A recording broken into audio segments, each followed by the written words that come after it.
Hi everyone, Sandman here. This video is brought to you by a donation from Cal, and here's what he has to say. Hi Sandman, my topic is simple. What is your advice for a 50-year-old man who has a live-in girlfriend of 12 years and wants to start all over again?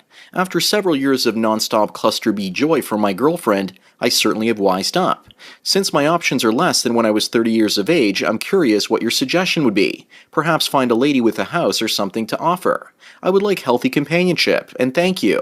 Well, Cal, thanks for your donation as well as your topic request. I recently did a video called What Does She Bring to the Table, and I can honestly tell you from my experience, as well as the experiences of others, that very few women out there bring very much to the table. I explained how women that have assets like, say, a house usually try to trap a man with the money or home so he is reliant on her. Otherwise, the majority of women, I'd say about 60 to 80%, have zero to no assets and have tons of unhealthy liabilities. I've known some men that got married to women that had their own paid-off homes, and usually they got those properties in a divorce or the husband died if they were older. Just because she's a woman with a house to offer doesn't mean that you know where it came from. It doesn't give her an Awalt halo over her head. With regards to the title of this video, The 50-Year-Old Girlfriend, the reason I selected this is not clickbait. Cal, you need to understand that no matter how good looking you are or rich you are, eventually you're going to be stuck with the 50-year-old hag for a girlfriend.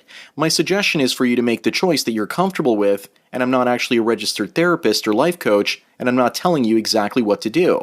All I can do is share the possible outcomes based on the choices that you make. The first thing to consider is that right now, you're with the devil that you know versus the devil that you don't know.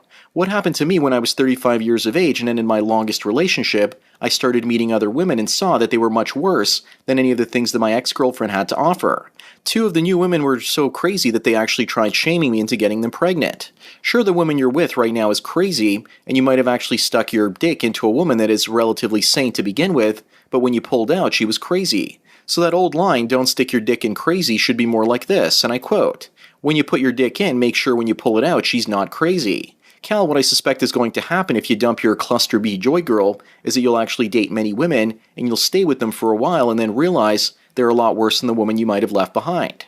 Over the last 12 years, the world has changed and you don't have any dating experience with Tinder, Plenty of Fish, and how women have taken crazy up a few notches.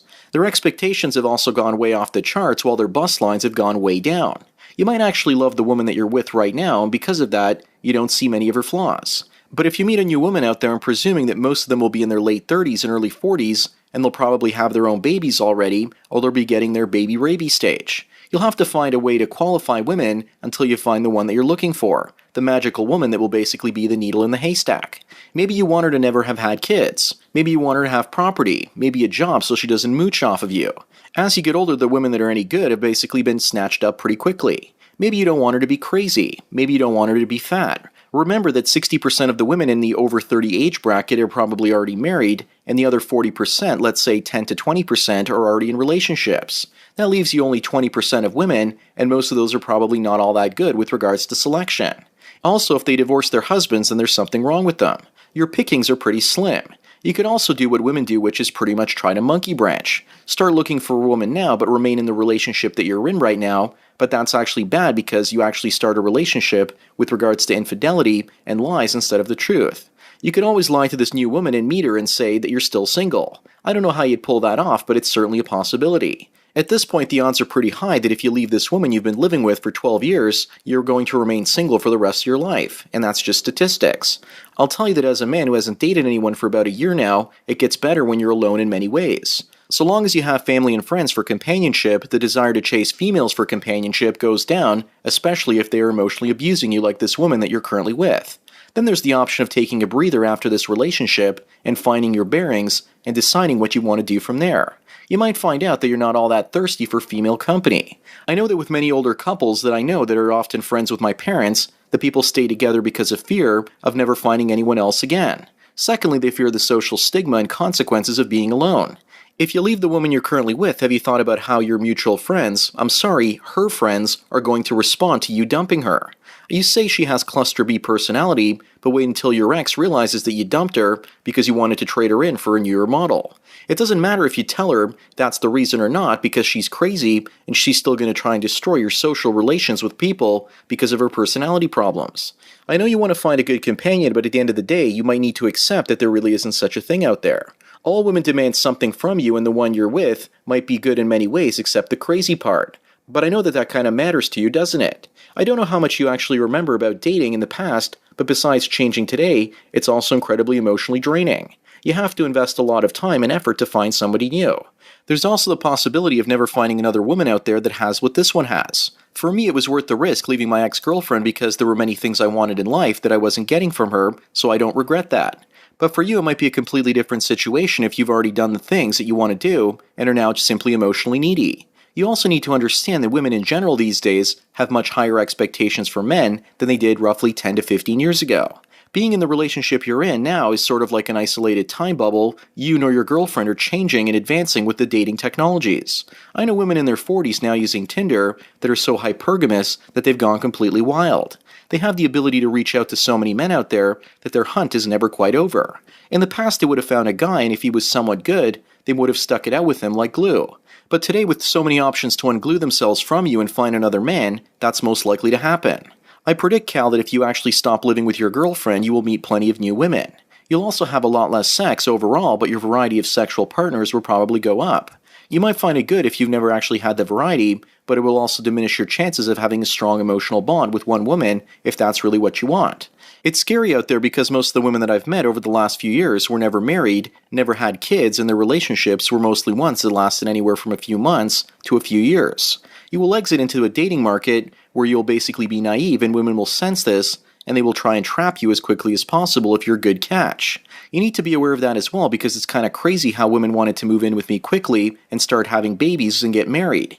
Even the older women close to 50 are behaving in that sort of way.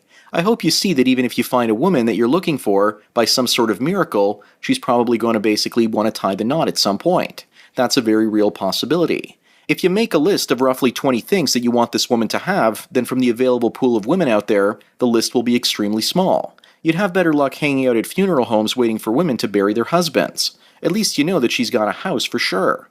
Or possibly become a divorce counselor or something similar part-time so you can scoop up some women that are dealing with genuinely physically abusive husbands. You basically become the white knight coming in for the rescue. You have to look at finding new companionship by a numbers game. You're going to have to meet hundreds if not thousands of women before you find one that might be actually a good catch, and the kicker is, you could basically find yourself with another cluster B crazy in only a few short years. She could pretty much just be hiding it. If I could go back to my 10-year relationship and choose all over again what I would do, I would have basically taken my ex-girlfriend's suggestion at the time and stayed in my place, and she kept hers, and then I would have gone ahead and had a surrogate kid, regardless of if she wanted me to or not. After all, it would basically be my place in my life. The problem is, every time I start living with a woman, a year or two goes by, and I become emotionally unstable and unhappy, and then it's time to leave. Maybe that's what happened between you and your girlfriend as well. You asked me for my advice, and besides what I've already suggested, I think you're not going to find what you're looking for, because at your age, the pool of available women out there is rather tiny. You have a tough choice with regards to what to do. Your choice is to stay with a crazy woman for the rest of your days, but at least it's a crazy that you do know. Or the second option is to go out in Tinderland and try to find a mediocre woman for companionship from a crazy pool of ham beasts that look like Rosie O'Donnell.